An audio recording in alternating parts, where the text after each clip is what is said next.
Word इस्तेमाल करते हैं कि नौजवानों मैं तुम्हें लीडर बनाने आया हूं, और उन्होंने ये कहते नहीं है, सिर्फ साबित किया। लोकसभा का उम्मीदवार बनाकर मुझे मधुबनी से लोकसभा का उम्मीदवार बनाया, और अपनी एक नौजवान की जो लीडरशिप है उसको बिहार में उन्होंने तैयार किया। उसका जागता सबूत मैं आपके सामने खड़ा हूं। चूंकि वक्त की कमी है, बहुत सारे वक्ता है, इसलिए मैं लंबी तकरीर नहीं करना चाहता हूं। फिर इंशाल्लाह कभी वक्त मिला तो बात करूंगा।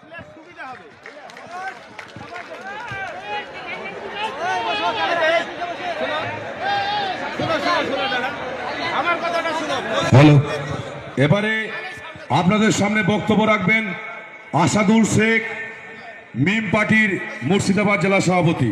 সংক্ষিপ্ত বক্তব্য রাখবেন। আসসালামু আলাইকুম। সময় কম, মঞ্চে আমাদের বসে আছেন মুর্শিদাবাদের জেলার নতুন করে আমরা নবাব পেয়েছি